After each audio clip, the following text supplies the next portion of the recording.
talk about maybe doing like a summer retreat, whether that's virtual or not. But maybe we can talk about that at this or the next meeting. Okay. Also, Aaron, Yeah. I noticed that EEE isn't an item on the agenda. Did we table that or? Yeah, Eric, we were going to talk about that closer to spring. Okay. And but Ian and I had a discussion with a couple of the guys from the Portage Environmental Committee about that issue.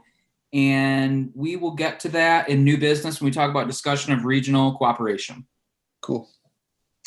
Summer retreat. And then I would really like for us to do another field trip at some point once everybody's allowed to go anywhere. So do I have a motion to approve the agenda? So motioned. Second. All in favor, say aye, or show me your thumbs up so I can count. 1, 2, 3, 4, 5, 6, 7. Against? That's none. All right. Hey, Dr. Mellowish and Joe is here. How's it going? Welcome, Dr. Mellowish. Can you hear us?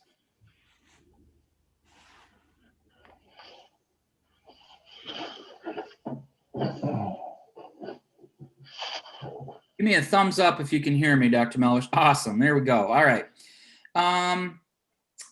So I shared, let's see, I shared the minutes for the December meeting, and I got a couple of responses back from Gail. Amber Jane, did you see those corrections?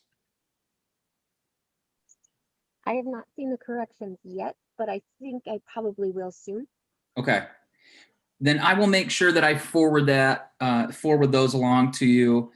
Does anybody want a minute to take a look at the minutes and see if there's any corrections right off the bat? I read them yesterday. They looked good to me. Okay.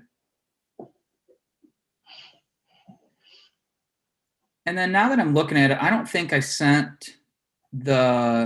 if I sent the November minutes out.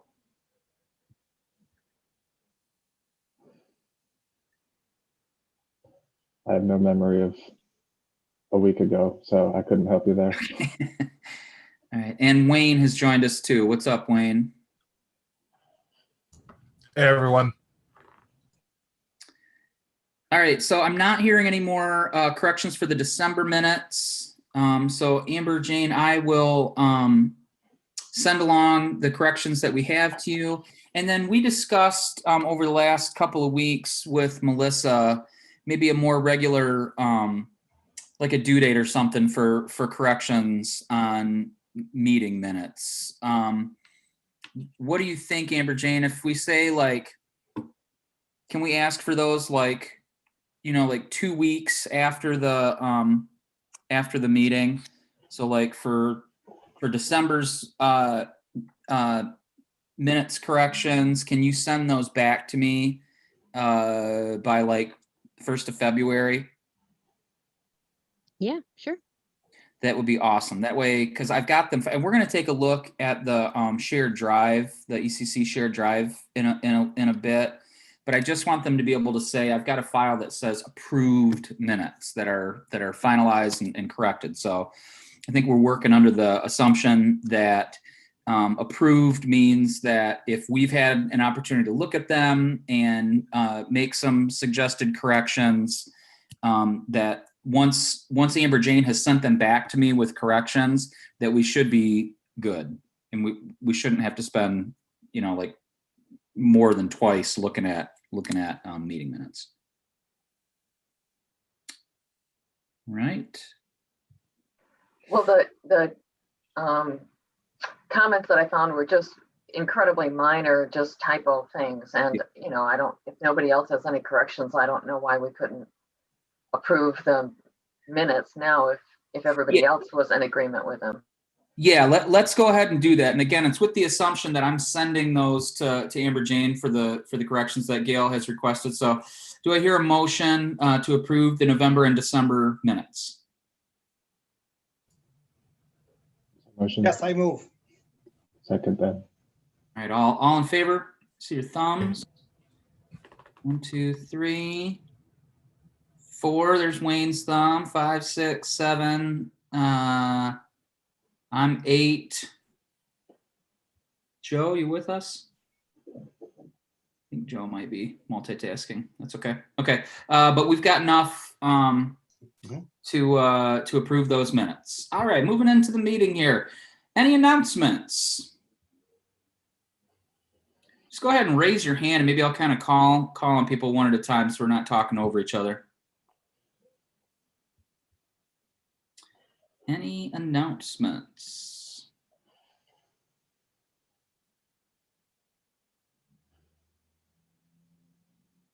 Well, I would like to announce that there was a presidential election, and that's all done now because whoever gets the most votes wins.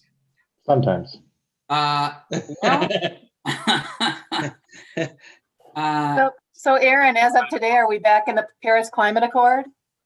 I don't know if that got signed today, but I did hear that is supposed to happen. Yes, Yeah, I heard it was supposed to happen too. today. Yeah, fantastic. Yes. Fantastic. So, And rejoining the World Health Organization. okay. All right. So, yeah, good day today. Any other announcements?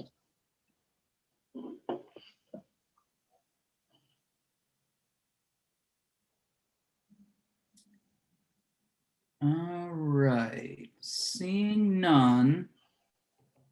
And speak up because I'm kind of scrolling through pictures trying to make sure I can see everybody. Moving on here.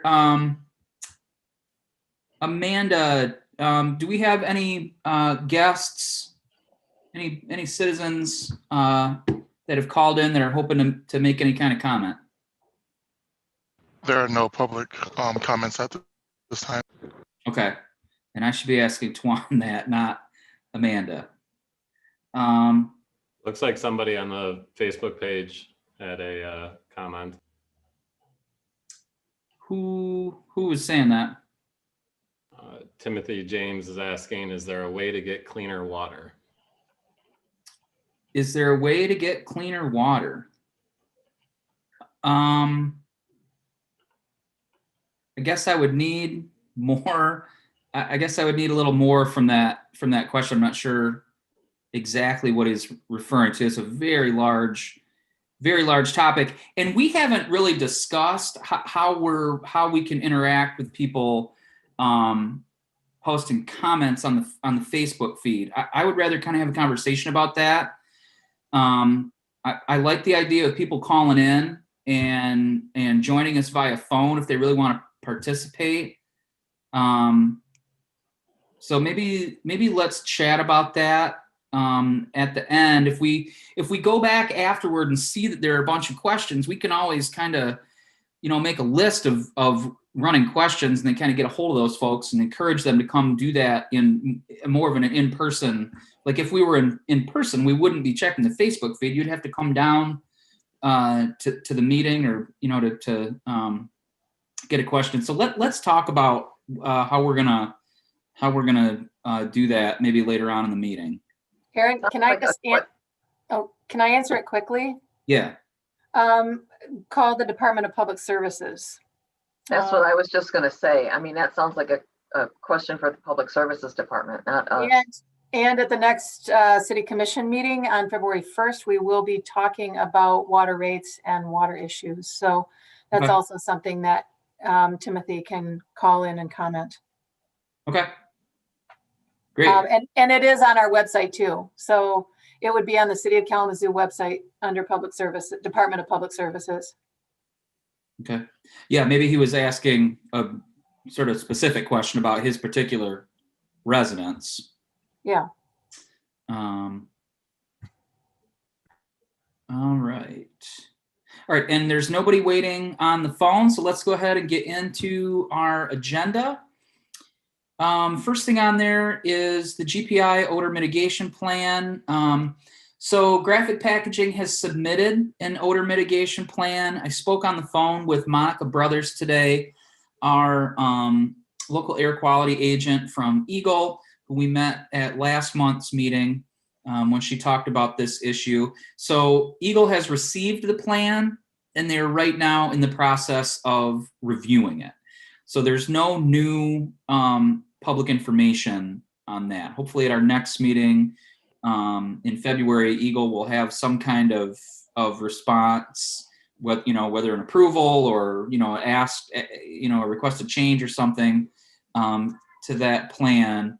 But that's where we're at with that component of that overall odor nuisance issue. Any questions or comments on that? Aaron, did you watch the meeting last night, City Commission? I did not. There was put forward by both the wastewater treatment plant and graphics packaging, a 126-page report on what's happening with odor and odor task force and where they're going. So if anybody's interested in that, you can look up the packet from last night's meeting on the city clerk's page. And it should be, there's a 128-page report in there. Was that in conjunction with Jones and Henry? They did mention Jones and Henry. Okay. And then they talked about the work with the odor task force. I saw your name in some of the minutes. And so, Yep. there was a lot of information, but Okay. things that are happening with both wastewater and graphic as they're moving forward, because they have to give the commission quarterly updates. Okay. Yeah. So, yeah.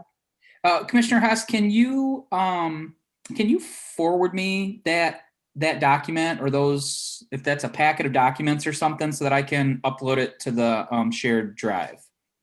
I'll see what I can do. Awesome. And if not, I might have to have help from my city folks.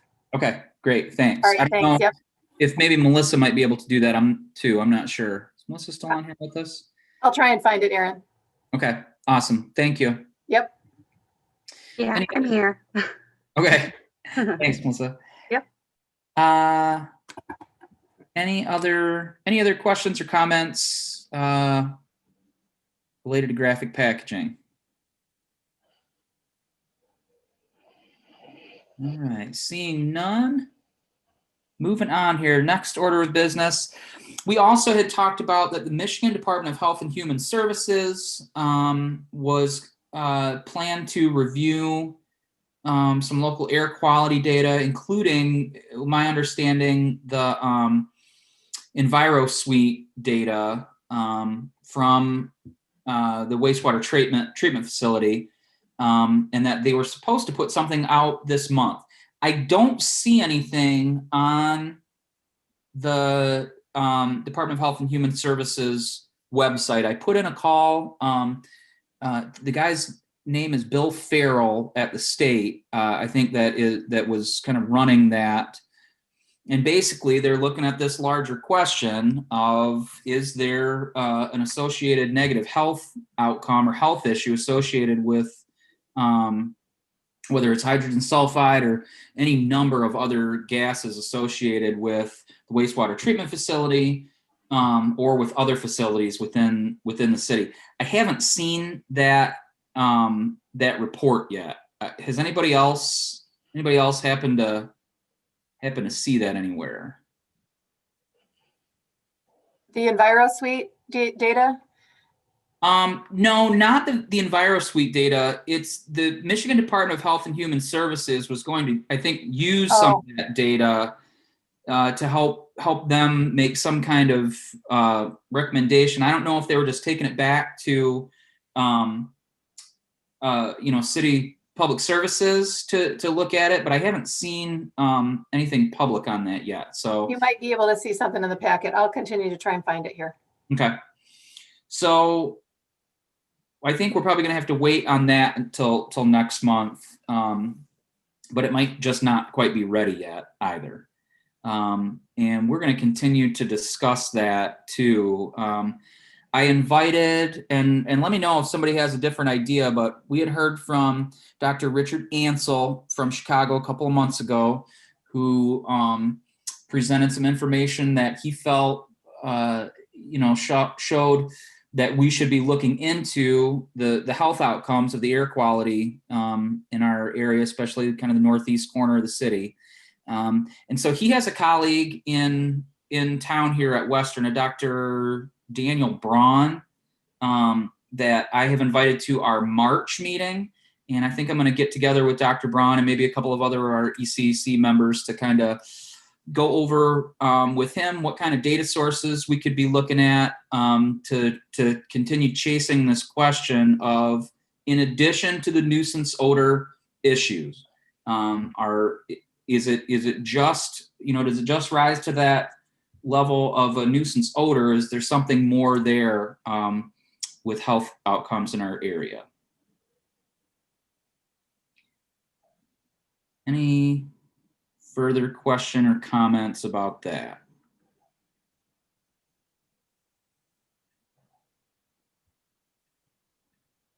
All right, that's one we're going to keep looking at here. Next item on the agenda, the Woods Lake, the issues with Woods Lake. So we did send a recommendation to City Commission last month requesting that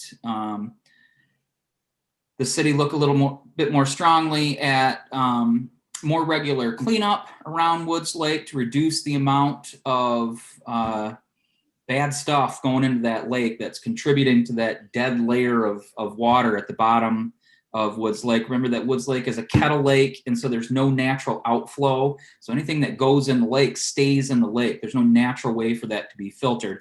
And then there's a man-made filtration system that needs to be maintained a little better, and at some point either repaired to a great degree or just replaced. So Ian and I got invited to meet with Jeff Chamberlain, the assistant city manager, and James Baker, the director of public services. We just talked with them yesterday. Now, the Woods Lake Association, including Chris Bovid, that came to our meeting last month and presented, they had previously had a meeting with public services, and public services had talked about sending those street sweepers around there as much as they can, and trying to do some kind of catch-up maintenance work on that filtration system. So Jeff Chamberlain basically the kind of point of the meeting was for him to communicate to us that it would probably be more efficient for our committee in terms of achieving whatever recommendation or goals we're looking at, whether it's coming from us as a committee or something from the community, like in this case where Woods Lake Association has been to us repeatedly asking for, at a minimum, the more frequent street sweeping. Jeff Chamberlain basically encouraged us to communicate a little more with city staff to see where they're at with that stuff, so that basically he talked about the budgeting process. It takes a while, so things that are going to be budgeted for, you have to budget for them months, years, long ways ahead of time. And so he kind of asked us to reconsider, because that recommendation was sent to city staff, but it was not sent along to the city commission yet.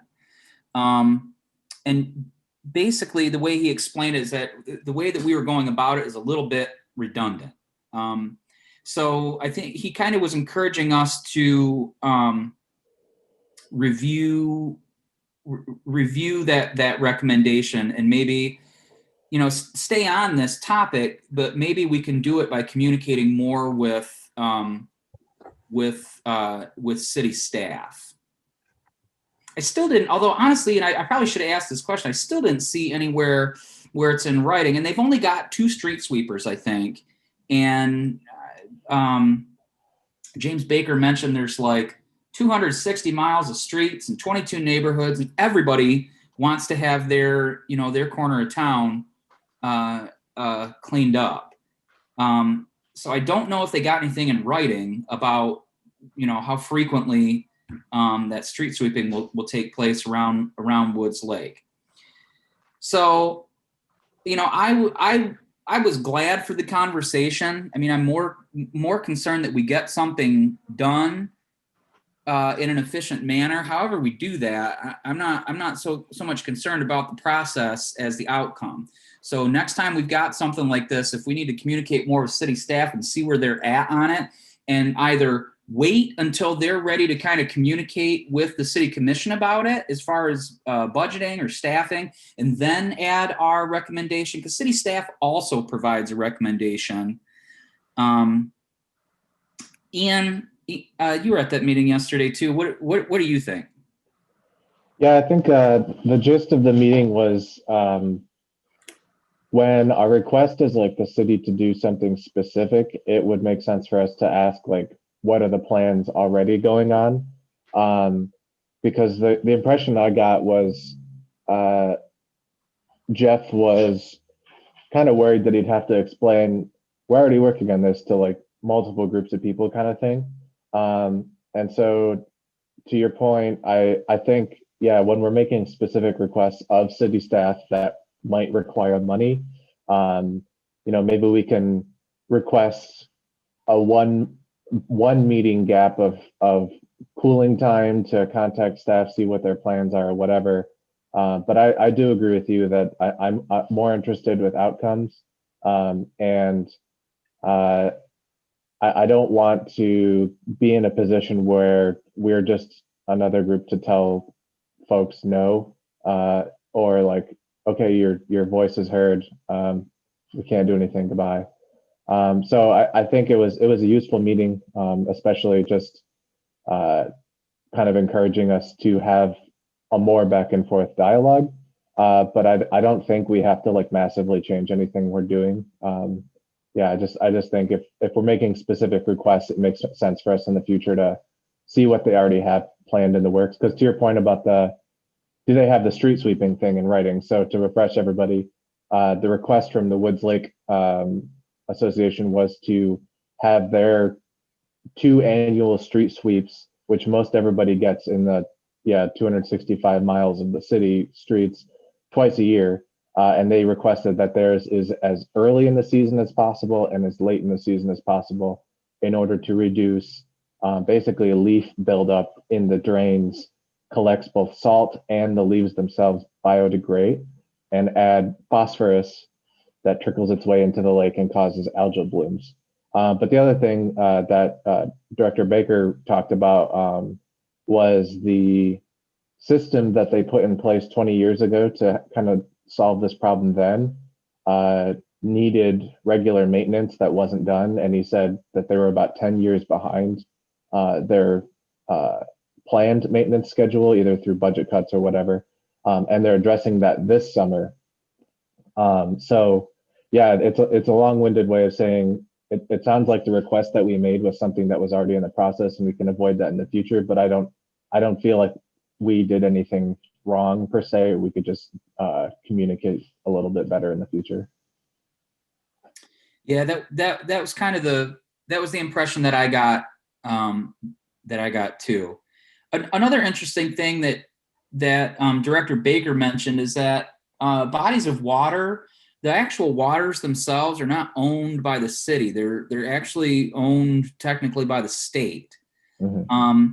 And I think he was trying to make the point that, I mean, the city owns everything up to the edge of the water. There's a couple of parks, city parks on adjacent to Woods Lake.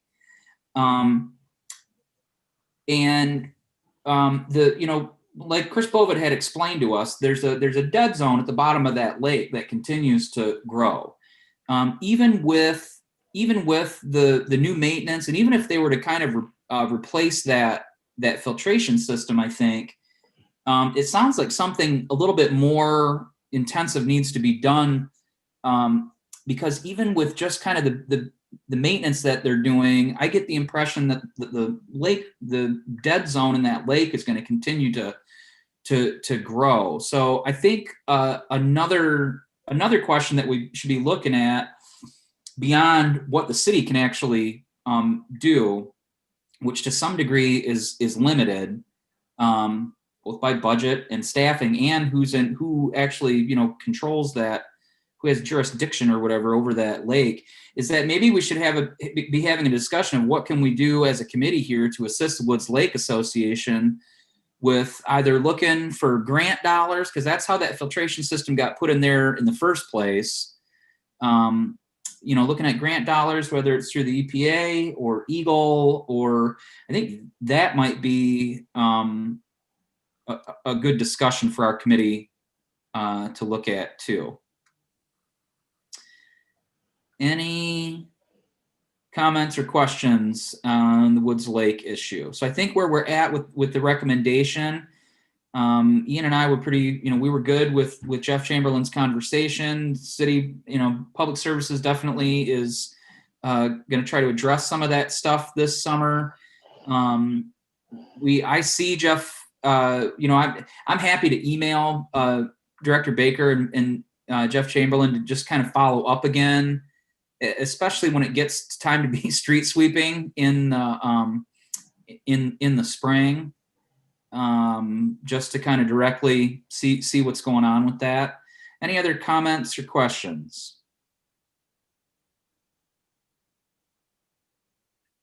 Just another thing to consider, Mr. Bovid referenced some research that was done by Carla Koretsky and the Department of Geosciences at Western years ago on salination of inland bodies of water. And maybe it's time to talk to those folks again and see if there is any current ongoing studies, any current data, any kind of technologies that can help with that situation. I think that's a great idea, especially with what we saw with Asylum Lake a year ago with the construction wash getting into the lake there, and Yep. a lot of salt being deposited that way. So I think, yeah, it could be a citywide effort. I like that idea. So I can approach the Department of Geosciences and see if there's anything going on, or if there's a point of contact that might be willing to come and visit us sometime. That sounds great, Bobby. Okay. Another question I had about this is, I certainly appreciate that some of the problem from the lake with the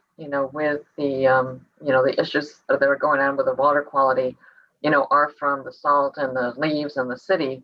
But, when Chris was presenting to us, he also, referenced that a lot of the property owners along the lake are, contributing themselves because of the use of fertilizers, and that, there's not like a consensus in the Woods Lake property owners of how to, manage their own water quality as well. So maybe getting in touch with folks from Western might be able to sort some of that out and be able to also educate property owners as to, what they can do to mitigate some of the problems. Yeah, that's a great point, Gail. Actually, Director Baker mentioned that as far as like low or no phosphorus fertilizers are something they should probably be using around the area. I mean, the big algae blooms in like Lake Erie are all from fertilizer and stuff too. So I think that's a great point. Gail, I guess I don't remember Chris saying that. I thought his comment was that as far as he knew, and I think he was in pretty good contact with a large number of the folks who live right in that basin where all that runoff would go. I thought that Chris mentioned that for the most part that people are using more environmentally friendly lawn care products. Maybe I misheard him though. I may not remember. I may not be remembering his comments completely, but I seem like I had left me with the impression that they really it wasn't a an association that could basically have rules that could be enforced as far as what a property owner could and could not do. So he's got probably a better finger on it than I do. So, and I could be not remembering Yeah. all of his comments completely. Yeah, I remember him saying, I'm mentioning that there is Woods Lake Association, but it's not like it's a gated community where like they tell you you can't have a boat in your yard or, you know, whatever. Like, I don't think it's as strong of a neighborhood association as that. Any other comments or questions about the Woods Lake issue? Hey, Sharon, what's up?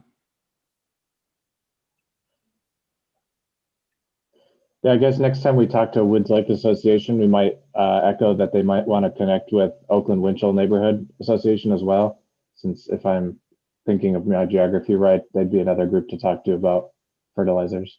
Yeah, okay. Well, so Bobby, if you want to get a hold of, is it Dr. Carenzi, you said? I will start with her and or find out if there are any other either recent or ongoing studies with lake salination or other similar issues that we could have a point of contact to come talk to us. Okay. And I will, if you want to copy me on that'd be awesome. And I will, I'll email Chris Bova just to kind of give him an update on all the discussion around this. All right. I think we're good to move on. Any other comments or questions about Woods Lake? All right. All right, moving on here. All right, do we have an update on the Morrow Dam Kalamazoo River drawdown issue? Ian or Commissioner Hess, we heard anything about that recently? To my knowledge, the project's done, but the damage is still there and needs to be cleaned up. But yeah, I haven't been following it super closely in the last couple of weeks. Okay. Anybody else have any input on really the devastation to the Kalamazoo River that will take years and years to naturally resolve?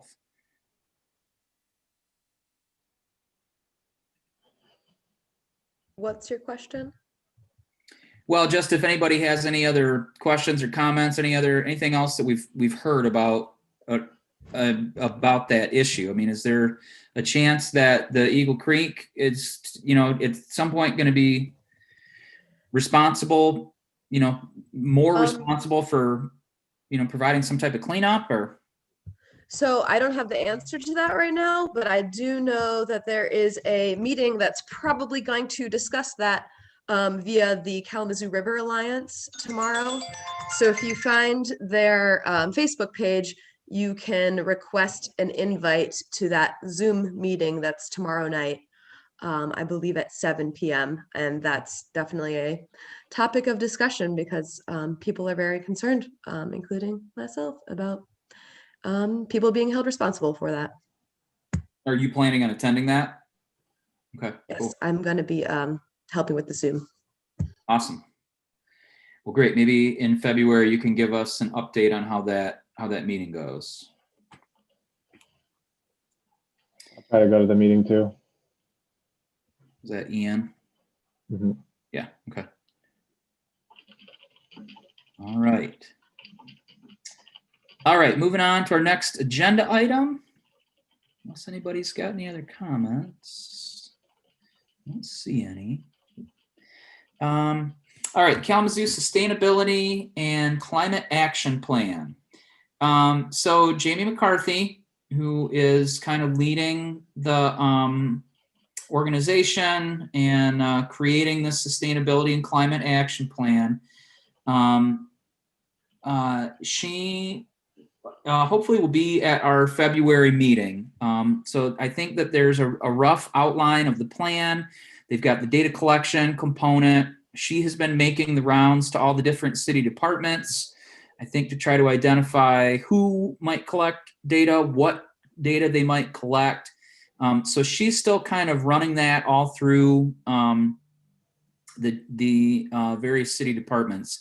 Plans to come to our meeting on February to give us what I'm hoping is a first presentation of kind of broad outlines of a climate action plan.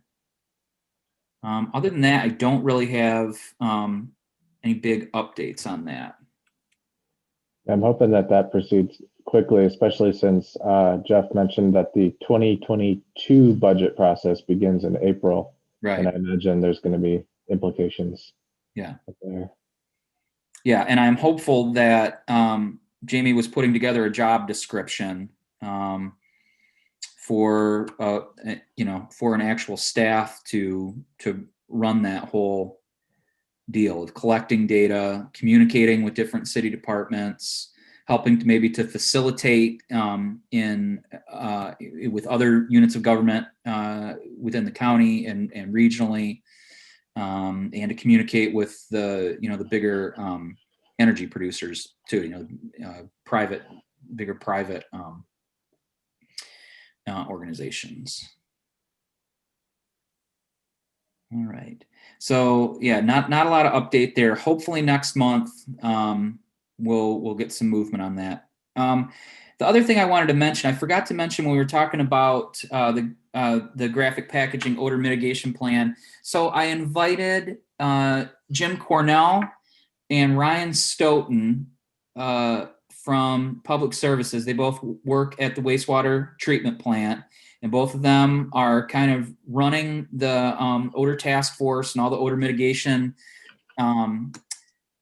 things that they are putting into effect at the water reclamation plant, and trying to collaborate with graphic packaging. So Mr. Cornell and Mr. Stoughton are going to come give us a direct update on the work of the odor task force, and so that we can see how those things are going. The city has plans to put quite a large chunk of money into these odor mitigation efforts. So we'll get an update on that in February. How much is the city allocating to this? I believe it's like $16 million. Does that sound right to you, Gene? The biggest cost is they are removing that junction chamber. They got to dig way down in the ground and reroute where the outflow from graphic packaging goes into the water reclamation plant. Yeah, and that's where Jim Cornell can help you understand that. But yes, it's significant. It's significant resources. I'm sorry if I missed that. I had a call when we addressed that, but 16 million? Yeah. That's not tax base, that's investment, right? I believe that's just part of public services budget over the next, I think it's like a 3-year project. Okay. There'll be some city streets shut down for a while where they're digging all that stuff and putting new piping in.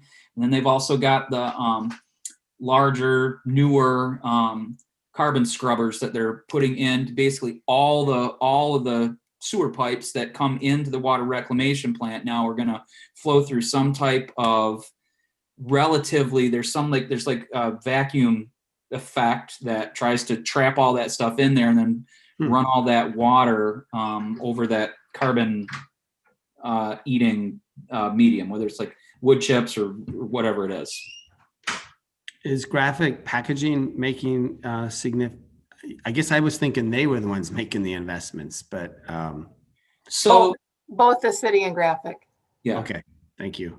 And yes, graphic packaging is investing. They bought the EnviroSuite system. They are collecting data. We'll be able to see data over time. They're slowly trying to collect more of those sensors. I missed the last odor task force meeting. They had it during the day when I was at work. Aaron, you have those. I just emailed you all of those minutes, so that should be there. Awesome. Thank you very much. If you want to share it with the group too, that'd be fine. Yep, I'll put that in. And we're going to go over the shared drive in a minute here. Thanks. Yeah, yep.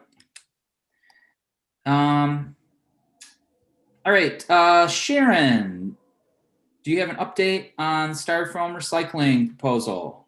Yeah, so the last meeting with the city, we decided to move the official date to April because the view from the curb comes out in March. And so that way we have that publication as the education out there in time for the first event. Because at this point we would be missing something that already is in the timeline basically for the current one. So that's the plan. And still working on it. I can get you more details, but that's the biggest thing right now, I think. And then what about, you guys had discussed moving the spot? Because previously when we got together last time, we had talked about we were going to try to do it. You guys were going to try to do it at Spring Valley Park. Yes, it is moved to Mayor's Riverfront Park because there's a little bit extra closed off time of that parking lot. And maybe it's a little more tucked away as well. Cool. And so are all the details kind of in place now, and it's happening in April? I mean, it's happening. Yeah, there's lots of things to happen still as far as education getting out there, like the view for the curb, and also working on getting hopefully a community art mural on the side of the trailer. So working on that to see if which art councils are able to help assist with making this into like a community opportunity for a mural to be done on the side. So some other fun things, but yeah, details still will be going on the whole time. So, but a lot of the information is available. So awesome. Well, great. Good job, Sharon. It sounds like it's there. It sounds like this thing's going to happen in April, and that is good news. And then is that supposed to be quarterly through the rest of the year? Are you going to kind of quarterly starting in April, so every 3 months after that. Okay. Cool. All right. Any questions or comments about our soon to be started styrofoam recycling program, or at least pilot program? I think I should caution. Karen, when can I announce it at commission, or should we? Yes, we definitely should figure that out.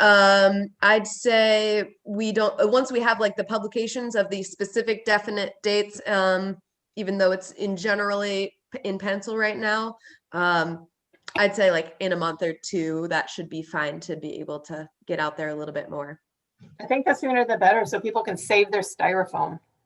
Yeah, I do agree. Also, yeah, to clarify the pilot program, it is for 1 year in hopes that this is successful for the community and everyone involved, that it's something that everyone wants to keep. And then the hope is definitely that we can continue it. But technically, we are doing this officially for 1 year to start. And then Sharon, you could call in too, assuming that we're still Zooming by then, but you could call in and give this a 3-minute plug for styrofoam as well. Okay. Great. I'll let you know. Great. Sharon, did you maybe want to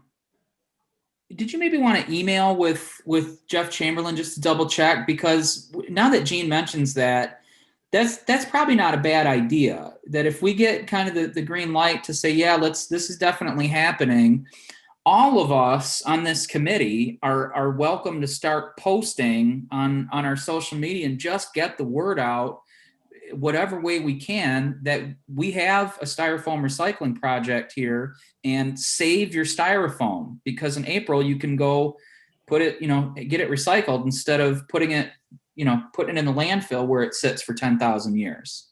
Yeah, I will see if I can get some things more in writing. I mean, yeah, and just have it maybe by next month, just to be able to have people say in general, at least. I mean, I've told a couple people in general, like, keep looking for a word out, like this should be happening in a few months, but not promising specifics yet, because things are in process. So awesome. Yeah, maybe we can do that next month. Okay, cool. On the city website, and this is for our IT folks and city staff, Melissa and Amanda. I just wanted to make sure that the ECC membership is up to date. I haven't had a chance to look at the city website. Well, I have had a chance. I've chosen not to look at the city website recently. I probably should have done that before the meeting, but I just wanted to make sure that we could double check that the current full membership is listed on there. And then we had talked too about the possibility of maybe posting documents on, in this at the same spot where people can see our committee members. Melissa? Yeah. So every time I send in a nomination report to the city clerk as far as a new committee member or someone resigning, they process it and then it goes through to commission. But what I've been told by them is they can't update the website until all those have been approved. Okay. And in general, I've had to email a couple times. Just, I think the last few nominations that I've gone through were one during the elections, and so they were really busy. So Okay. I continue to email to stay on top of it. Okay. And then they are the ones that officially changed the website as far as I know the process goes. Okay. I think that I'm just going to leave that as an item on unfinished business, just so that we can kind of check in with that each month. Yeah. And I know we've had several people that have applied for the ECC because it looked like there was an open seat, but then it turns out there wasn't an open seat. So I just want to make sure that that information is up to date. So I'll do my due diligence for next month, make sure I've actually checked the city website, and we'll just kind of check that off the list every month. I'm peeking right now, but I know last time I asked for Rob to be added, they said it has to go through this. And then in December, I sent in the next two nomination or replacing. And so they should have updated that, but I can resend the email because I've had to do that in the past. Okay. No problem.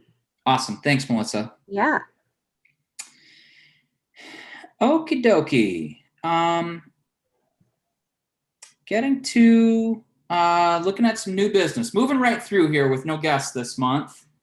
I did prepare a little year in review of everything that we did last year. And I posted that I put that in the Google Drive.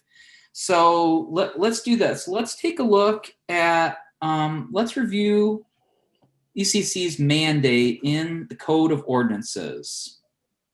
So is everybody able to access this Google Drive that I'm sharing here with all of these different folders? Can everybody see what I'm sharing on my screen here?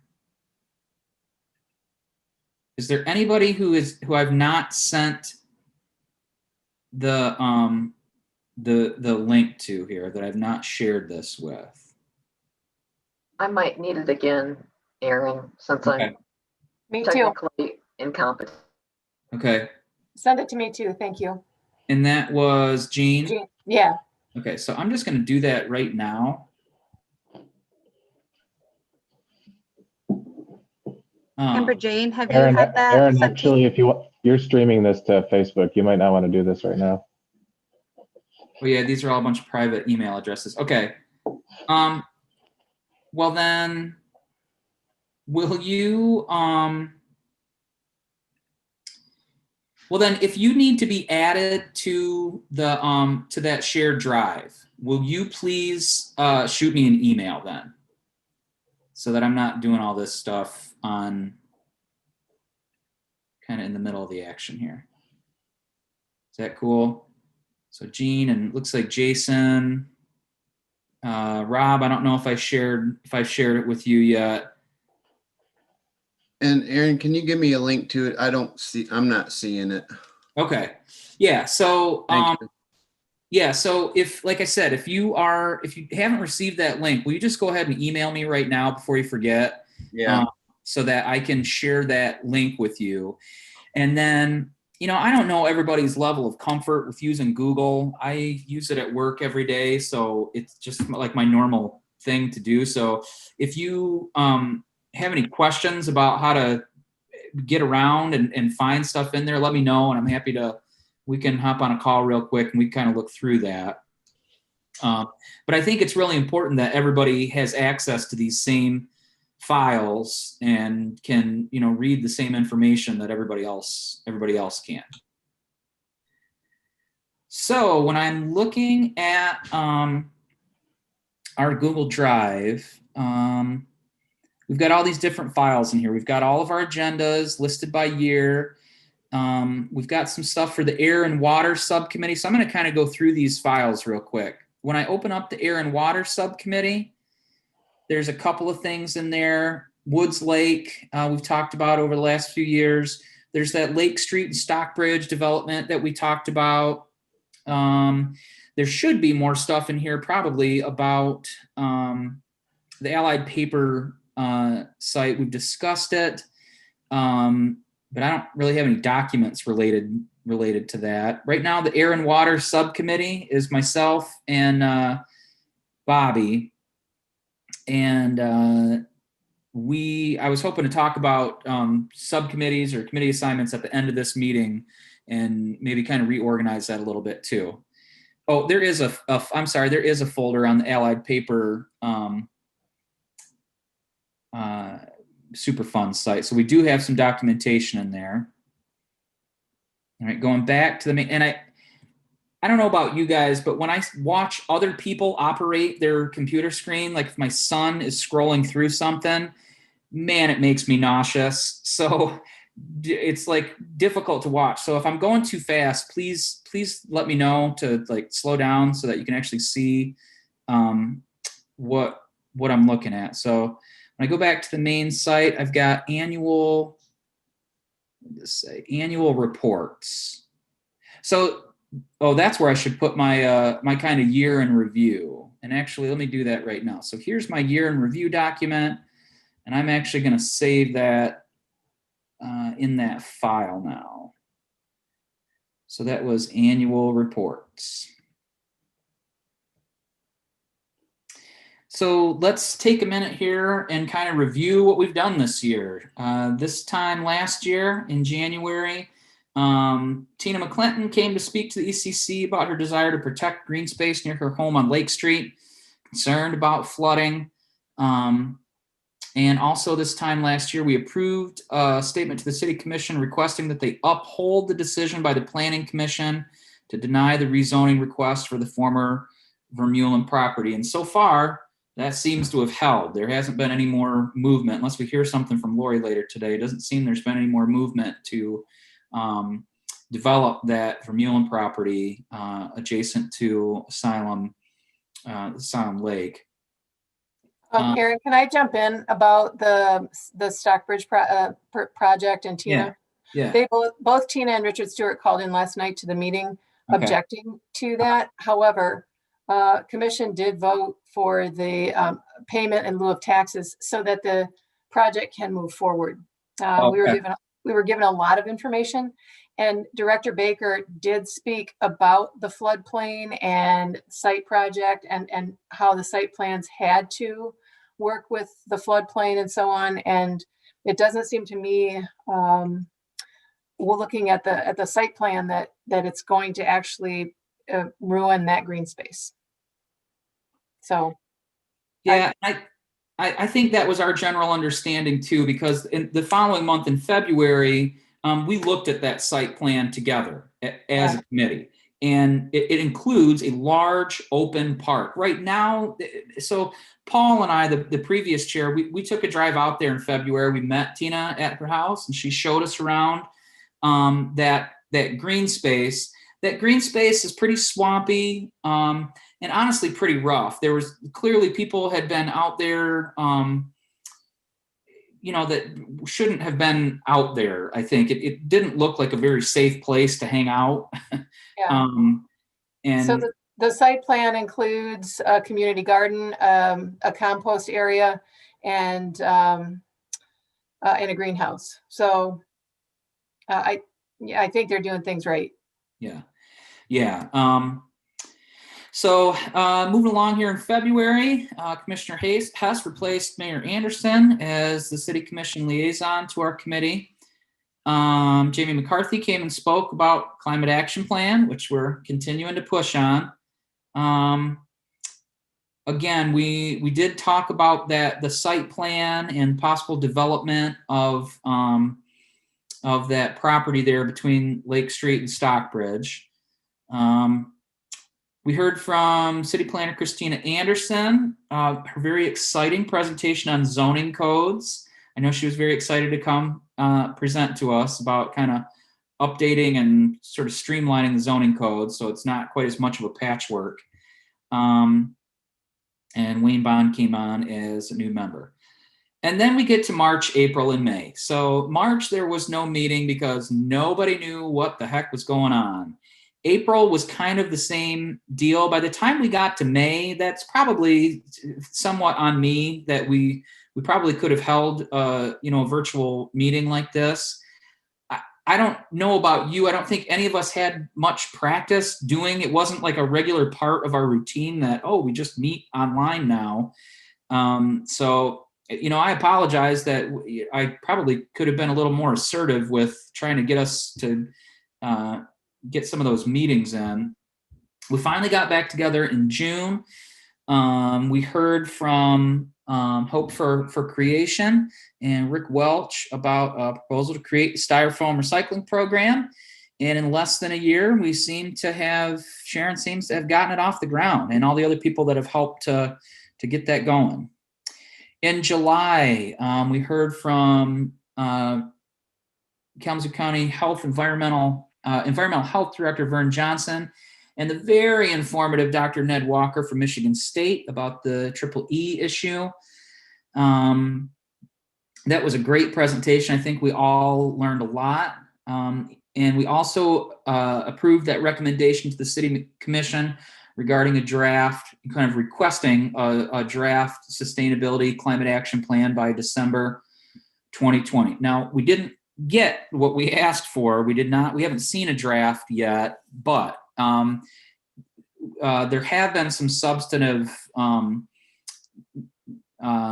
actions with that we've got. The city has already paid for the ICLEI data protocols. They're discussing, writing up a job description, and hopefully next month we will get that kind of broad outlines of a climate action plan. Which, again, just to reiterate, all the discussion has been around the ECC take a look at that plan and have some pretty strong input on that plan. In August, we heard from Dr. Denise Keel and her group, Kalamazoo Climate Crisis Coalition, about ongoing efforts to complete climate action plan for Kalamazoo. We also heard from John Lee, who owns a river guide business on Kalamazoo River, about the environmental damage to the Kalamazoo River. So we got to hear firsthand about that. In September, we heard from Public Services Director James Baker about the ongoing odor issues. And we did make a recommendation to the city that they make any tax abatement contingent on continued efforts to mitigate the ongoing odor issue. That essentially is what happened. Typically, you can kind of review a tax abatement up to every 6 years, but the city commission agreed to do it yearly, I think, every year, including quarterly reports from Graphic Packaging on efforts to mitigate odors. We discussed ongoing efforts to address the Morrow Dam failure, and Dr. Walter presented her paper on EEE aerial spraying. And we'll talk about that again in a minute when we talk about regional cooperation.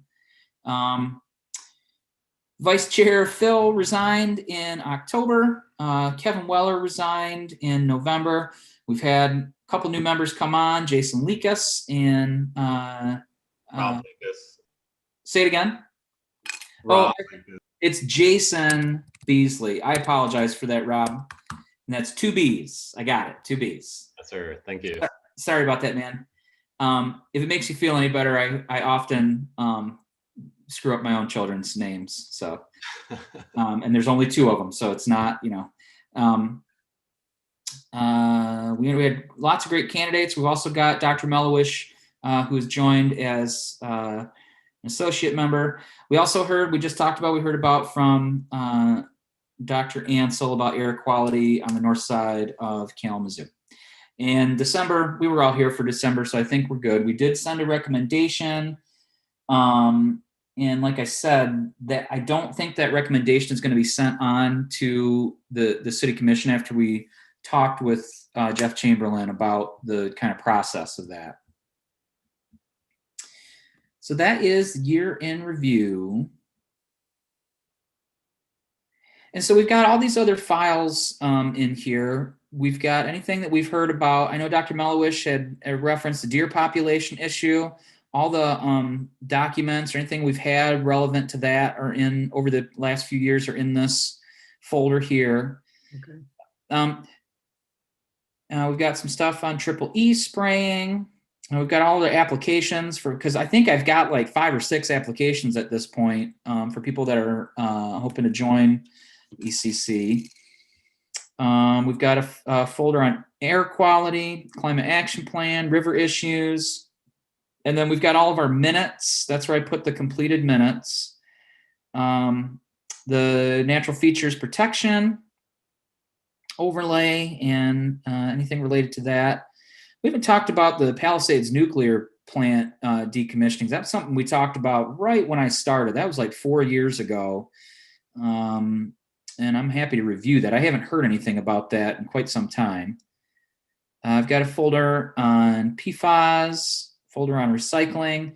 This regional cooperation folder is where I'm keeping notes of, I met with the chair of the Portage Environmental Committee, and I think the vice chair.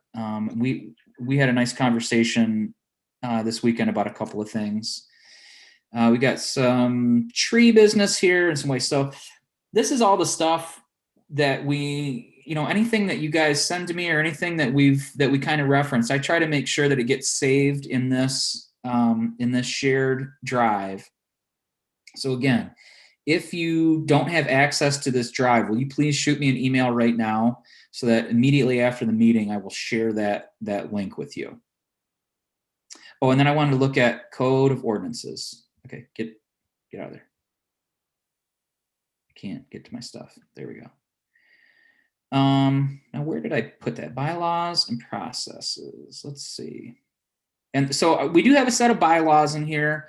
Those are the last time we reviewed those was a few years ago, where we changed the bylaws to make it so that you could conduct a meeting with a quorum of current members, because the previous bylaws said it had to be a quorum of a majority of the active seats. But for a while, we couldn't find people to fill the 11 seats. So we had to change the bylaws so that we could actually conduct a meeting with a few less folks. So if anybody is interested in some really riveting reading the bylaws of the Kalamazoo Environmental Concerns Committee is, really exciting. And I don't know, maybe you'll find something in there that needs to be changed. But here's the kind of short version of what we should be, what the ECC is all about in city ordinance. So this is hereby officially created and established an Environmental Concerns Committee to consist of 11 voting members, residents of the city, appointed by the city commission, plus such advisory consultants and liaison officials as the city commission may from time to time deem appropriate and appoint. Members of the present ad hoc committee shall automatically become members of the Environmental Concerns Committee. And I think that was like back in the 70s when Dr. Melowish was on the original committee. Term shall be for 3 years and shall begin and terminate on January 1st, except that a member shall continue in office until a successor is appointed and takes office. Any vacancies shall be filled by the city commission for the unexpired term. Voting members may be reappointed, but only for a second consecutive full term. So you can only do 6 years at a time. The committee may elect a chairman and such other officers as it may desire from its own membership and may adopt rules for its own activities. Limitations on reappointment of members. Voting members of the committee may be reappointed, but only for a second consecutive full term. This is a repeat of election of officers. And now wait, did I see the part about you have to take a year off? Where did I see that? Maybe that's in the bylaws. I think that we have a rule that you can do 2 consecutive terms on the ECC, but then you have to take a year off as a voting member. You can continue on as an associate member, but you have to take a break for a year before you might try to hop back on. So here's the main thing that I wanted to just review. Here's our responsibilities. Responsibilities to the committee should be advisory only to the city commission and the city manager, and shall include. So Jeff Chamberlain kind of went over this with us at our meeting yesterday too, that some of the city commissions and boards or committees and boards have statutory power. I think like the planning commission has some type of statutory power. Our only power is our voice, our recommendations, and it's all simply advisory. But here's our jobs: to identify significant environmental trends or activities in the city, and when warranted, report the anticipated effect of such trends or activities to the city commission with recommendations where appropriate. To provide, where appropriate, a forum for citizen input on matters affecting environmental quality in the city, and to report to the city commission citizen concern with regard thereto. I love a good thereto. To provide, upon request of either the city commission or the city manager, information and recommendations, if any, with regard to specific environmental matters. I think the little paper that you wrote, Dr. Walter, kind of falls under that number 3 there. 4, to be apprised of those activities of the city which have significant environmental impact, and where appropriate, to provide information and recommendations to the city commission. To consult with environmental agencies of other governmental jurisdictions to identify and recommend solutions to environmental problems extending into the city from beyond its corporate limits. So I think that's where, when we're talking about the Kalamazoo River, it flows through all these different jurisdictions. So it's definitely even though it's not only in our city, it's definitely something that we should keep an eye on. And part 6, when so requested, to review environmental impact assessments prepared by or on behalf of city departments, and to submit an analysis thereof and recommendations with regard thereto to the city commission. So those are our official responsibilities. I just wanted to go over all of that stuff again, just so it's fresh in everybody's mind. We haven't looked at that stuff in quite some time. Oh, do I see Scott join the meeting here? Let me go here. Where are we here? Scott there? There he is. Hey, Scott, what's up, man? So anyways, that's our code of ordinances. Any comments, questions, concerns of, what that says?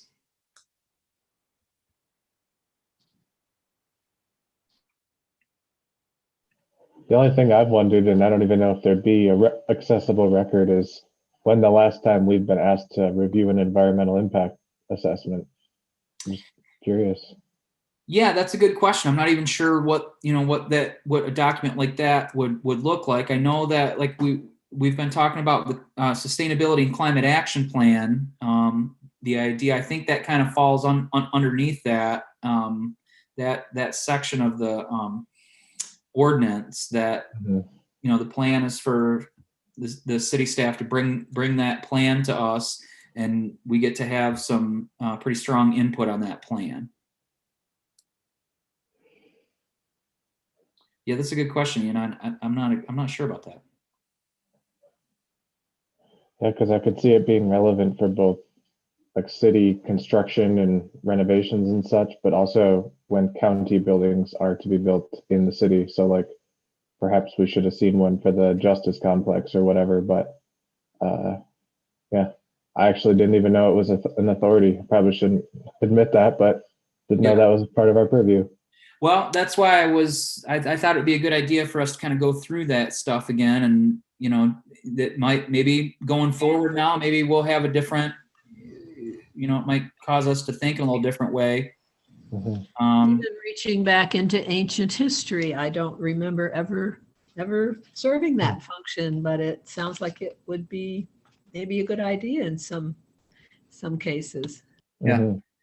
Particularly if we get, you know, particularly if there's some citizen input on that come to us and say, or that we just hear out, you know, out in the community about whatever development that might be being planned in the future. That might be something where we can kind of inquire about that and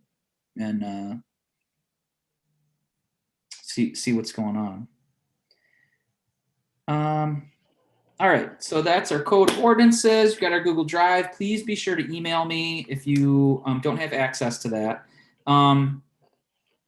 Discussion of regional cooperation. So I had visited the Portage Environmental Committee, I think back in September, maybe.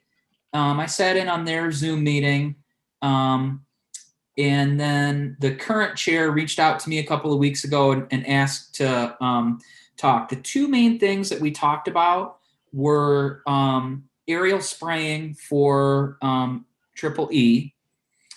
And basically, I just kind of gave them an update on the climate action plan, or the hopefully what we'll have a draft climate action plan here next month. And we've talked about this here in this committee too, that the triple E spraying, it kind of became a moot point this fall because there wasn't really a way to opt out. The year before, our county was really the only area that where spraying was planned by the state, but our area opted out because of concerns over pesticides, you know, chemicals being sprayed down on human population, animal population, plant populations, and the, you know, the negative, possible negative effects. And so Dr. Walter kind of took a look at that and produced a little paper on it.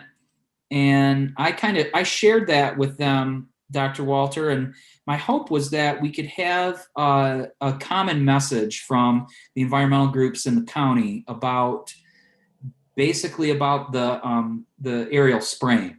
You know, is the trade-off worth it to you know, protect human life?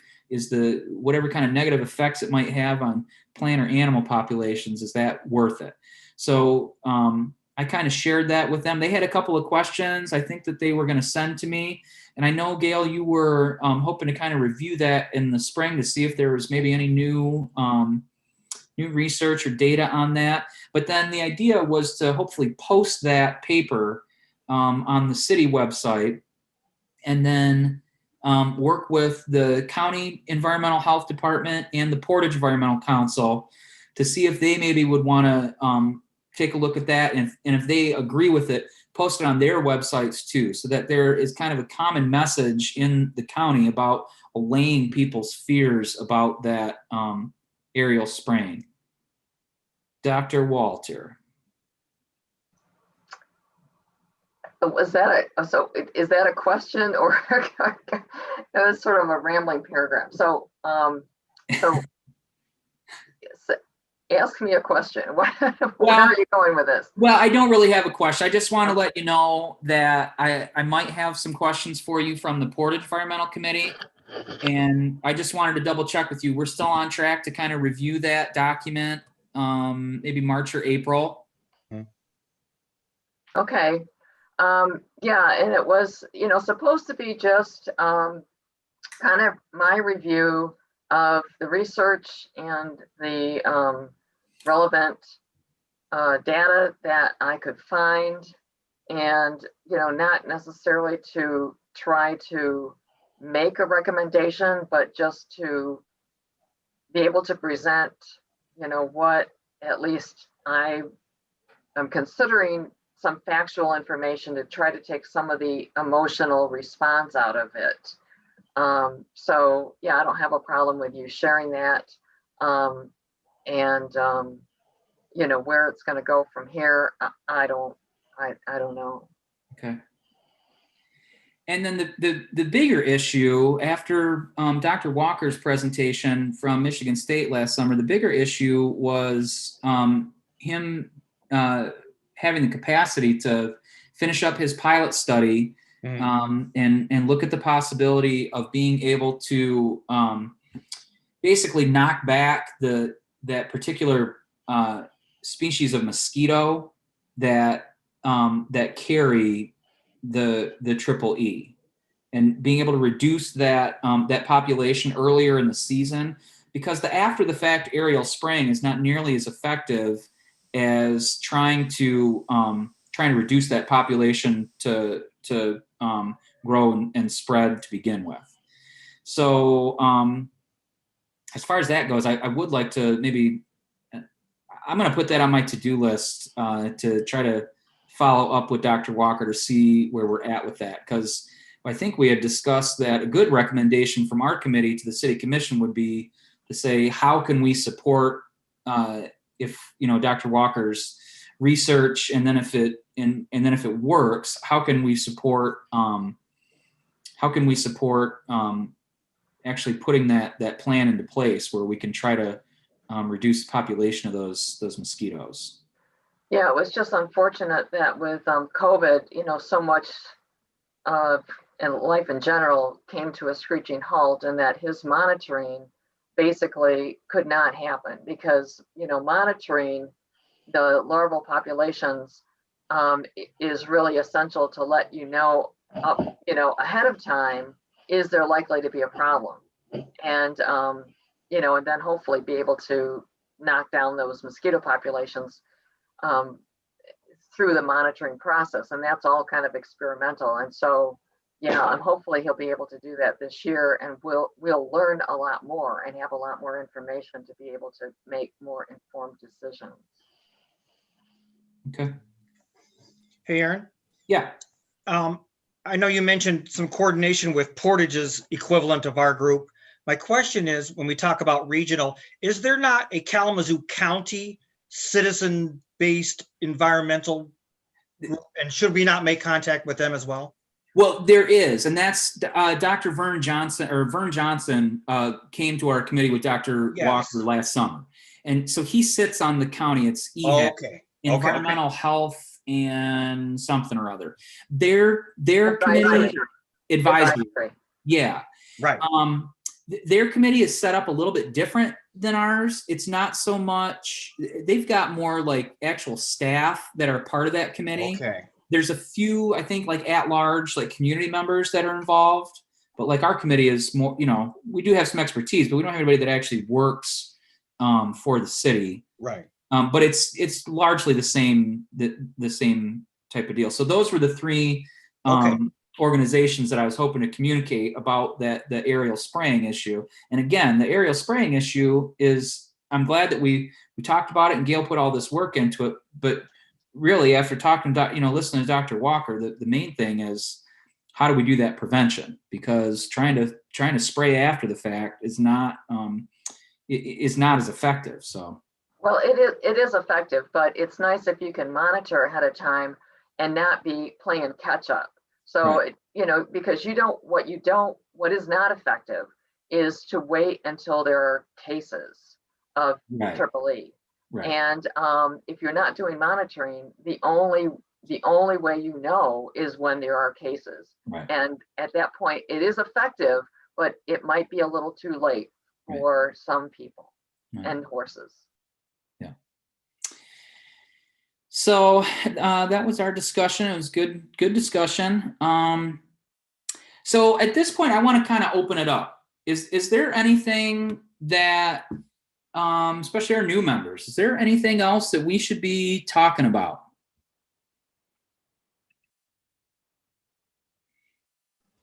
I just have just those couple of things I asked you about. Is now the time, or I mean, yeah, go ahead. Yeah, so I don't know if anybody does this privately, but the Audubon Society has a annual event that happens every February over the Valentine's Day weekend, and it's really just for anybody who has a bird feeder in the backyard or whatever to kind of, you register through the Audubon Society, you download an app for bird identification and just kind of keep track for 4 days how many birds you see in your backyard and everything. And then once the weekend's over, you submit it to the society and everything. And then collectively they count up the numbers and it gives them a better idea of kind of the winter migration of the birds and everything. And we did it last year, our first year in Michigan. And yeah, there was a bunch that definitely was interesting to watch. If anybody's got kids, it's something you can do. And especially with COVID, it's completely safe. You do it from your home. And I didn't know if this would be kind of the group that could bring it to the city's attention or raise awareness about it. And I just thought I'd bring it up because it's happening next month. It'll kind of be a tight turnaround if you need to register and everything, but not really. It's mostly online. Could you send a link for that? Yeah. That's the Great Backyard Bird Count. And you can register through the Cornell Lab of Ornithology. So it's a national program and it's been going on for a long time. So yeah, there's, you know, a lot of people in the area that participate in it. I'm not sure it's an ECC concern, but it's kind of a nice citizen science project. So you just go to the Cornell Lab of Ornithology website and get started that way? I believe that it would be the right one. I can look that up, and but Rob probably has information if he's already registered for it. Yeah, it's a easy one. It's just birdcount.org. Oh, cool. Yeah. Yeah, if you want to send whatever links for that. And we don't really have like there's not like an official channel for us to like do community communication. But what we can do, there's 11 of us here, plus Dr. Mellowish and Lori. So that's 13 altogether. We can post that stuff, share it on social media, and you know, ask friends to share it. I think even with that, that should help kind of put the word out a little bit. There'll probably be some posts on the Audubon Society of Kalamazoo website and Facebook page, and I administer one of the administrators for the Facebook page. So I can keep you appraised of, you know, the local connection for that too. Cool. Thank you. Awesome. Yeah. And anything you guys send to me, I'll share out with the whole committee too. So. And then you just mentioned that the green drinks might be starting up again. Yeah, I asked for an update yesterday and I did not hear back. It was supposed to be, I would assume, this week or next week. So I'm guessing that's at the soonest going to be next month, but I'll update when I know more. And then just proactively a couple months down the road for Arbor Day and Earth Day, if there was anything the city promotes or we can also promote, I guess. There's going to be an Earth Day celebration as every year, except for this year will be the second virtual Earth Day celebration. So I'll definitely give updates when I know more with that too, but it's in the progress right now. If you need a hand with anything, I don't think I'm assigned to anything, so feel free to reach out. Awesome.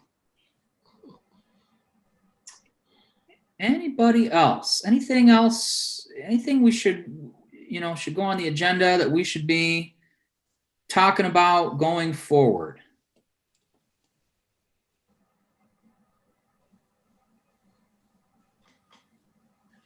And if anything comes to mind, over the next month, feel free to jot down some notes and we can kind of discuss it again at the February meeting. I just want to make sure that we're not, we've got our agenda items. We kind of stick to the agenda items. They tend to stay on there for a while. And we tend to talk particular issues to death. I just want to make sure that we're not, that we're not missing any kind of larger issues. Okay. All right. Ian, you had mentioned something about like a summer retreat. I was hoping that we could do some type of field trip at some point, but a lot of that is contingent on conditions as far as safety with COVID and all that stuff. Ian, what did you have in mind as far as, I know that occasionally ECC is kind of met just in like different spots. Yeah, nothing specific. I mean, I just like the concept, and especially if we get to a point where our agenda is super overloaded, like we found it last fall-ish time. Yeah. It'd be kind of good, but yeah. So with COVID, who knows? I don't know if anybody's interested in participating in like some kind of reading group or any kind of continuing education stuff as a group. I know there's, I think the Climate Crisis Coalition does a reading thing monthly, so we could just participate in one that already exists. But yeah, just thinking about ways to kind of get to know each other, to promote positive environmental change, et cetera, et cetera. Okay. All right, it is 6 o'clock. Let's quickly try to talk about our subcommittee assignments here. Oh, actually, can I make one point as in a new business thing that maybe we can talk about real quick?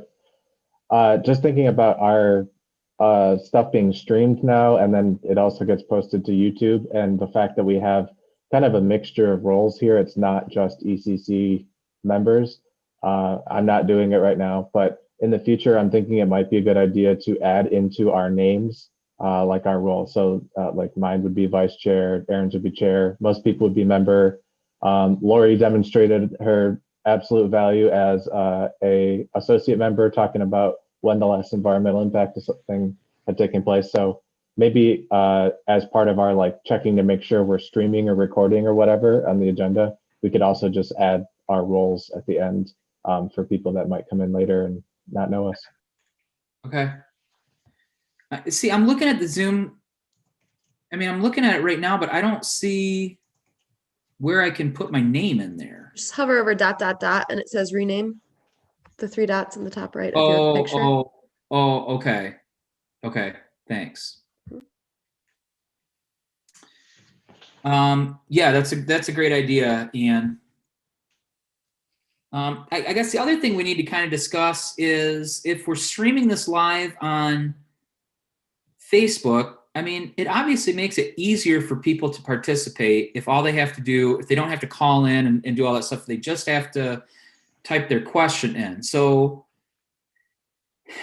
but I don't want to start something that we wouldn't be able to continue when we get back to meeting in person. So I don't know if we'll continue to stream our meetings on Facebook Live. I don't see why we couldn't, but it'll be a little trickier to do it because there won't be a Zoom. So you won't have little boxes with their faces. It'll be one camera set up in the corner of a room and you won't be able to see people very well. The audio probably won't be great. So do we want to get into the habit of having somebody like keep an eye on the Facebook stream and answer questions as they come up, or collect questions and try to answer them the following month, or what? How does anybody have any suggestions there? I've been curious because I followed a lot of different city meetings, and I'm curious if there is an admin or someone in the city that would be in charge of doing that. From my experience, it doesn't look like the Facebook live stream or the YouTube live stream are ever directly monitored by anyone participating in any of the meetings, from what I've seen. That's very problematic.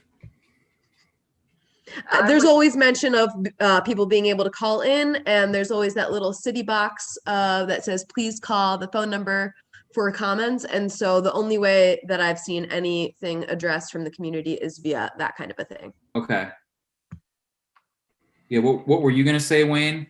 I was going to say it would be best practices to at least initiate that, because as hopeful as I am, I also know the population of the United States, and I don't see us really being out of the woodwork until February of next year. Right. Yeah, So maybe having best practices available. I think that's a fair judgment. Maybe we could do, because in the past when we had like random people come in, we'd usually have space at the end where we'd invite them to talk, and then encourage people, if they have like a specific issue, if they can, like set up in advance so they could be a part of the meeting, because it's like everybody said, hard to respond to comments. Okay. So I was just going to say, I think it might be, if it's possible, if people have questions, to have them submit questions ahead of time. And if they submit questions like during the meeting, that we would address the questions at the following meeting, because I think it would be really a challenge if we were trying to monitor this stream of questions and get through our agenda, right, and get any business accomplished, if we're continuing to get drawn off task and answer some random questions. So I don't know how, I don't know the best way to set that up, but I think it would be some way that we could continue to be efficient and be able to address people's concerns.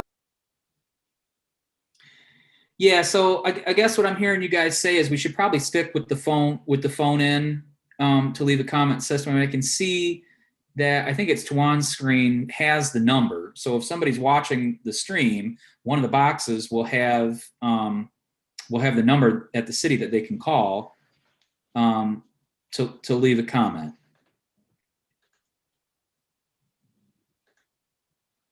Does that sound right? Sure. I believe so. Right now there's 0 attendees, but Okay. Well, Yeah, that's not everybody ask at once. Okay. All right. So looking at subcommittees. So Bobby, you're going to continue to serve on the NFP board, correct? Yes, that is correct. Quick news on that. To move forward, we have formed 2 kind of committees within the greater group. One is looking at the map itself, the overlay map, the history of the original map versus our proposed phase 2, kind of relooking at the phase 2. Some good news, Nolan Bergstrom, GIS expertise, grad student at WMU who is doing some internship with us. He helped together the phase 2 map. He has now joined the city of Kalamazoo as the AmeriCorps, through the AmeriCorps program. So he's going to get to continue to work with us with that, with his GIS experience. So that'll help with that. The other subcommittee deals specifically with those whose expertise is trees and vegetation and that kind of stuff component of the NFP. So that's what's going on there. Okay, cool. Thanks, Bobby. Yep. And Bobby, I'm happy to get together with you at some point over the next month. We've been kind of lax on our air and water quality subcommittee. We take a look at any updates to the allied waste, allied paper cleanup project. And I'll make contacts with somebody. We can address the idea of salination of inland waters. Okay. Yep. Could I ask a little update from you, Bobby, about the process? I understand that the Planning Commission did not approve the the phase 2, I guess is what you'd call it, because the neighbors had not had time to respond and there was a process problem. And is there a schedule for those additional NFP overlay what do you call them, district Right. matches, whatever. Is there a Yeah. schedule for those to come to the planning commission? There's not an official schedule yet. We have, and again, it wasn't that that they were not in favor of what was proposed, but there was a consensus that perhaps citizenry, as well as the members of the planning commission themselves, hadn't had enough time to really get their hands around things. So we're going to fall back, kind of go over things again, reevaluate our rationale for why we expanded the areas we did, or perhaps left other areas out. Again, invite community input and then present that to the commission, but I don't have a schedule for that yet. And so the NFP website would be the place to check about hearings or opportunities for input? Then? I would think so, or Jamie McCarthy directly. And there's no, at the moment, there's no date. There are no dates. There's some, it's not a rumor exactly, but I got an email this afternoon or yesterday from one of our ALPA people that something planned for the planning commission later this spring. There was a date. Like, I don't have it in front of me, and I'm afraid to this page because I might lose you. But right, I don't know. But as far as I know, we don't have a set date of when we're going to go back with that again. Okay. Yeah. Okay. Thank you. You bet. All right, Gail, you are our Wildlife and Natural Resource Protection Committee, a one-doctor committee. Well, I think Technically, I'm on it too. Wayne is on it with me too. Okay. So we haven't. Dr. Gale is just a big name. No, Dr. Gale is not a big name. I'm hoping by at next meeting to update you on a couple of things. Just today, I got a communication from the students who have been doing the deer survey, and that they have completed their survey and have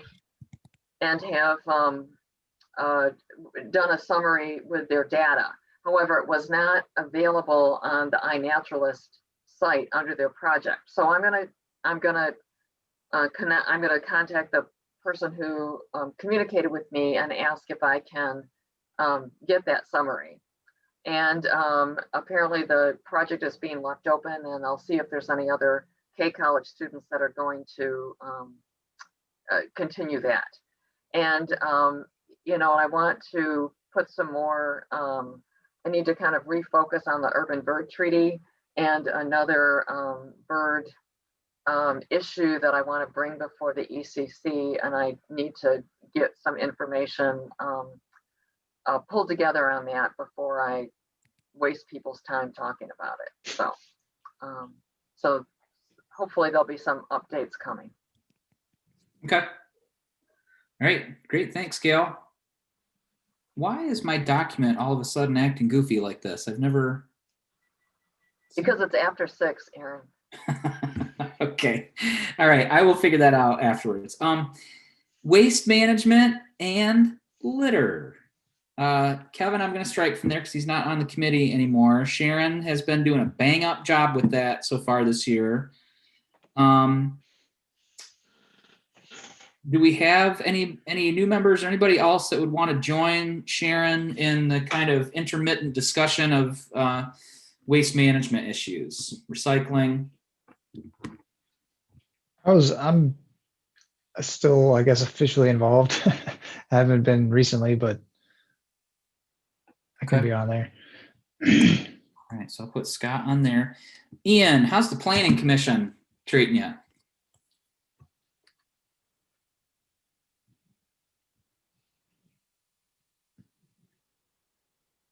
Ian still here? Be muted. I'm sorry. Yeah, I don't have anything to report. I missed the last meeting, unfortunately, but the previous one, there wasn't a ton, but I really do need to get back to that. So okay.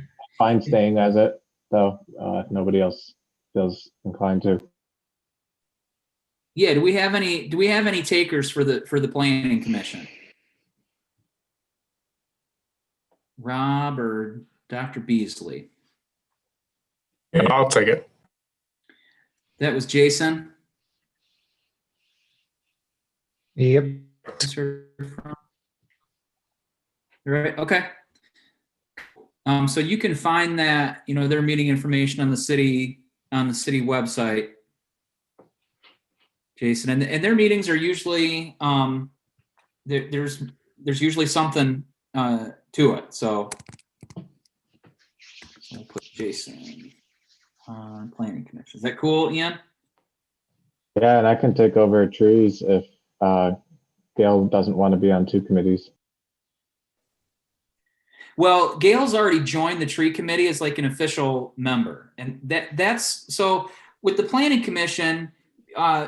Jason, you just go as an observer, right? And however much you want to participate, if you got a question, they'll answer your question. I think it's who's the chair of the Planning Commission? I know the guy. I can't remember. He's a super nice guy though. But it's more just you're there to observe and report back to us, and if there's anything where we should be involved or updated, apprised of. The tree committee though is an actual voting position. So Gail is a member of the tree committee, and any tree activity that happens on city property, the tree committee has to approve whether or not they're gonna cut down trees. Gail, I'm assuming you want to continue on that committee. I think for consistency, that would be good. I mean, I've only been on the committee for a couple of months, and so just getting to know the people. I've got some I've got some directions I'd like to go with it. So Yeah. I'd like to I would like to continue. The tree committee meets the first week of the month. And so I was planning on meeting a couple of weeks ago, and then just at the last minute, that meeting was rescheduled for a week later. So that would have been last week, but it was unfortunately at a time when I already had another commitment, so I couldn't attend. And I haven't seen any minutes from that meeting yet. I know that on the agenda was a discussion of a mitigation of the property on Elcott that is part of the EPA Superfund cleanup by the railroad tracks there, and that property is fenced off, so I couldn't go and scope out the 160 some trees that they are planning to remove, because they have to basically clear that site. And it was kind of sad to hear about that. And so like I said, I wasn't able to attend the meeting because the date got changed at the last minute. So Okay. hopefully I'll have some more updates next month on that for you. Awesome. And Also- then, yeah, go ahead. Sorry, real quick. Gail did a great job the meetings that I was able to watch in the tree committee, so I vote for her staying there too. And I'm pretty sure also, Gail, if you're interested, I saw a clip of it on the live stream, so it's probably available on the city YouTube if you wanted to see it before getting notes officially. Oh, really? I didn't know that it was recorded and live streamed. Yeah, that's why I've been able to watch a few. All of this I didn't know. I was like, it's like, Smile, you're on candid camera or something. Okay, I'm gonna go check it out. Thanks. And Gail, we had kind of talked about the possibility of a updated or kind of beefed up tree ordinance for the city of Kalamazoo too. I'm happy to maybe schedule a meeting for you and myself and the chair of the Portage Environmental Committee, because they just passed a new kind of beefed up tree ordinance in Portage too. Yeah, I'd love to see that, because Anthony Ladd, the head of our committee, had talked about wanting to do that, and then it just sort of dropped out of the discussion. So Okay. I don't know where he's at with that. Okay. Yeah, and as an overall piece of the sustainability climate action plan for the city, I think the tree canopy and tree ordinance is a serious component of that. So I'll try to set something up. Policy and Management Council, Sharon. Yep, I'm still on that. Nothing too crazy. We just met last week. Talked about some different damage that's happened to some different signs and stuff. But besides that, we didn't meet for a couple months. So it was a lot of talk about that kind of a thing. And nothing else super significant. Well, I assume everybody knows that we have now have resident beavers. Yeah, we talked about the beavers as well. A big attraction, and at first there was shock and horror because they've taken down more than 24 trees along the shore of the big lake. But calmer minds prevailed, and we realized that they are a sign of a healthy ecosystem, and that was pointed out to us by Bill Schneider, who's an expert who's headed up the company that has been employed for some years now to control the invasives and clear spots, that the real treasures in terms of plants are the oaks that are upland, and that the beavers have taken down soft-wooded trees that will regenerate. And once they've eaten those up, they'll probably move somewhere else. There is a large beaver house at the end of one of the trails right at the south side of the lake, and that's attracted a lot of attention, hopefully respectful. The other thing about the Asylum Lake is that it looks like if there's any problem, there's been a problem that there hasn't been enough of an audience, enough of a supportive surrounding. Like, for example, there is at Kleinstuck, there isn't a neighborhood, they're just busy roads. But since COVID, people have sought it out as a refuge, and we had a little concern that we may be loving it to death, but we're trying to cope with that problem. It's a nice problem to have in a lot of ways, because we're sure that should the redevelopment of the northwest corner raise its ugly head again, we would be able to get a lot of support to protect the integrity of the preserve. So a lot of nice, interesting things are hopping and popping.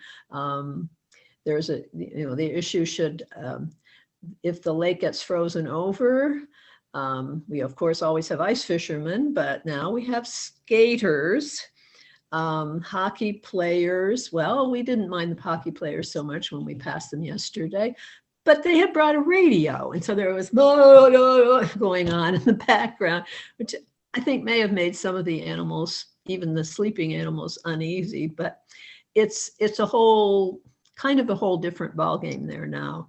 And we're hoping to be able to meet these new invasions of various sorts with some calm and some negotiation, and of course, quote, education, which it's always fallen back on.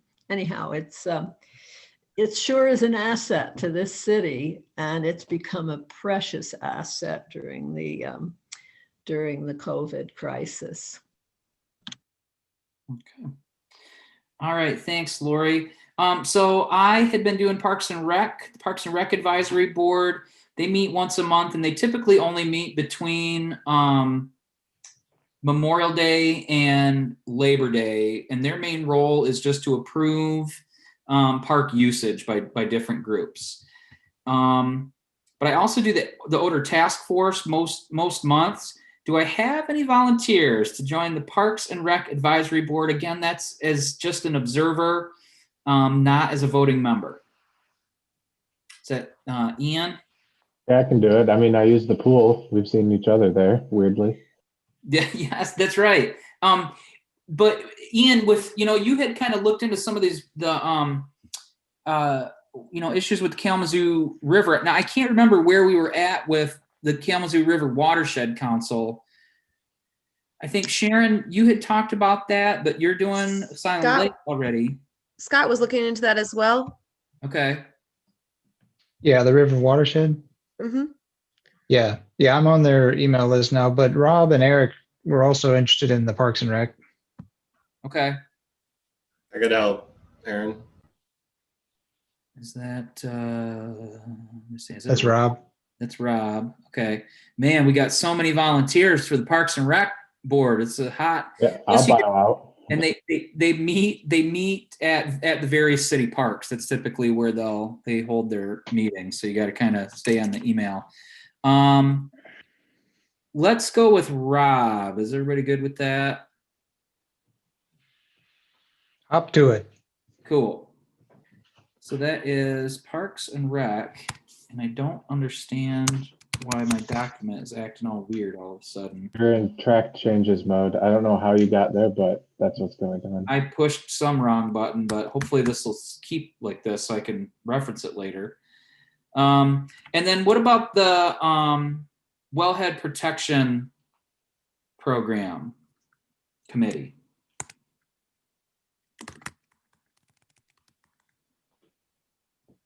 I'm not. Yeah.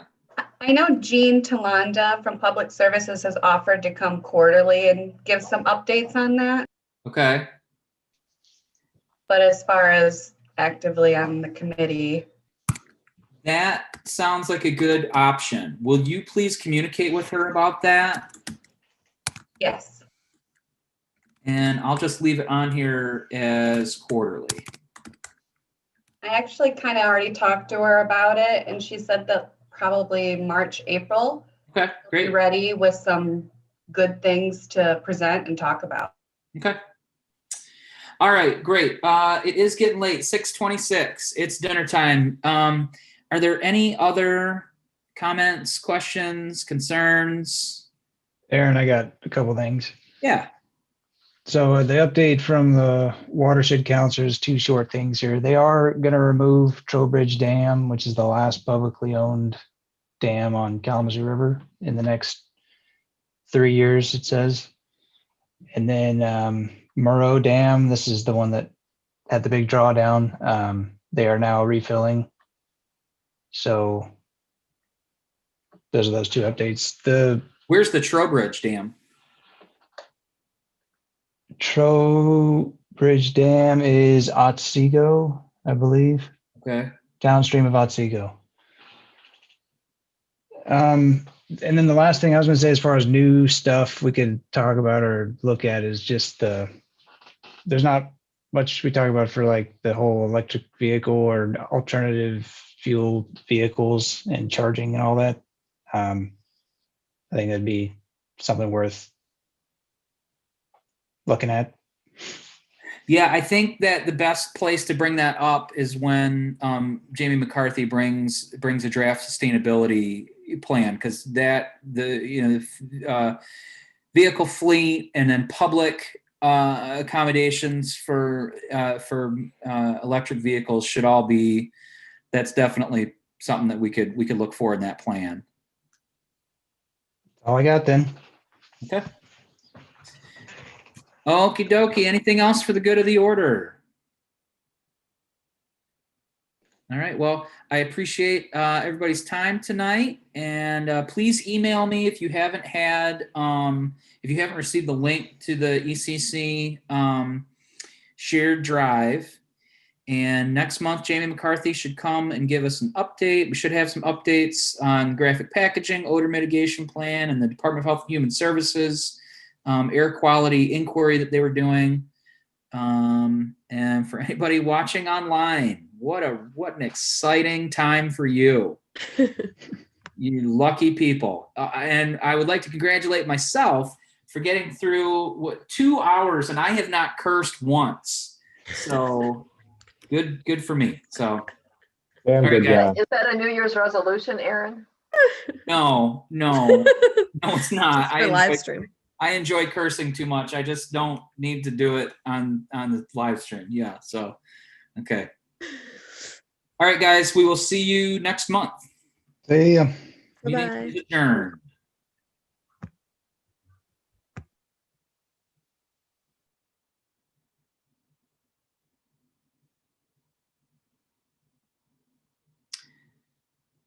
All right. So Amanda,